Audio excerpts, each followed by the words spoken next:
Qu'est-ce qu'on fait aujourd'hui? On va pas voir de vache? Mais non, on va voir Benoît Nicolas. Ah mais oui, il va nous apprendre à cuisiner la viande racée. Et en plus, c'est un meilleur ouvrier de France. Oh la vache! Mais tu gères niveau cuisine, toi? La cuisson des pâtes, ouais.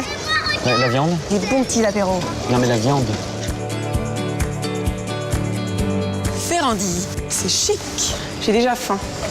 Mais ça sent, hein? Bonjour chef. Bonjour. Antoine, enchanté. Bienvenue. Philippine, enchantée. Est-ce que justement, on dit chef? Ah, en cuisine, on dit chef. Bon alors là, chef, on a un sacré nombre de morceaux de viande. De la diversité, mais aussi de la qualité. On a une très très belle viande racée. On ne fait pas de bonne cuisine sans bons produits.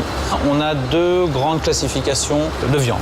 On a les viandes qui cuisent très rapidement, qui sont très tendres. Ah, moi j'ai reconnu le tourne-dos là. Effectivement, c'est une petite pièce très tendre. L'entrecôte, bien connue, la côte de bœuf. Et puis on a des morceaux qui sont tout aussi qualitatifs, mais qui nécessitent pour être agréables à manger, d'avoir des cuissons longues, parce que le muscle a été plus sollicité. On a affaire ici à une épaule et puis du gîte. Dans un premier temps, on va saisir ces morceaux, puis ensuite on mettra un mouillement, alors du vin rouge, ou enfin selon la recette, puis on va cuire ça lentement, longuement. On peut avoir un très bon produit et faire un plat médiocre, parce qu'on y a appliqué une mauvaise cuisson, une mauvaise technique par méconnaissance. On se doit de faire très attention sur le mode de cuisson. Du coup, est-ce qu'il y a des choses à faire et à ne pas faire? Première chose, la viande tempérée, c'est-à-dire ne sortant pas du frigo. Ça va nous permettre d'éviter un choc thermique trop violent sur le muscle. L'objectif, c'est d'obtenir cette croûte, cette réaction de Maillard. La réaction de Maillard, c'est quand il y a la croûte qui se C'est fait, ça, exactement. On attend que l'ustensile de cuisson soit suffisamment chaud. On ne va pas le retourner tout le temps, on le laisse là saisir pour que cette croûte se passe. Jamais on ne pique une viande. Le jus, c'est cool et c'est pas du tout l'objectif. Je passe juste en dessous comme ça et je vais venir justement regarder cette caramélisation, si elle a lieu ou pas. Voilà, la retourner, mon beurre. Mon thym est un petit peu frais, donc ça crépite.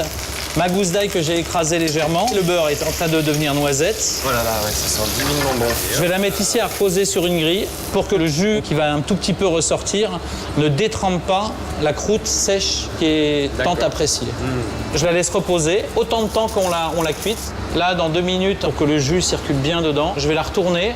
On parle de jutosité, donc, parce qu'effectivement, on a le jus de la viande, cette croûte qu'on a provoquée, qui fait que c'est délicieux. Qu'est-ce que vous cachez dans cette cocotte? Un bœuf bourguignon. Elle a été également saisie et puis on la cuit lentement. Ça rondoule, comme on dit, c'est-à-dire la mijote. Ça D'accord.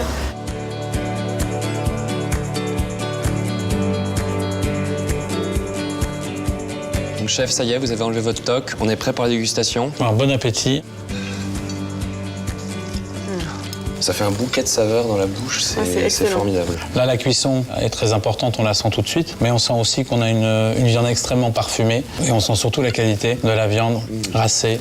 Et bravo à ceux qui l'ont produite, cette viande. Et puis avec ce petit accompagnement, enfin, c'est incroyable. Et en plus, on mange avec un chef. Les chefs sont faciles à satisfaire. Quand il y a des bons produits et qui sont juste bien traités, ça suffit.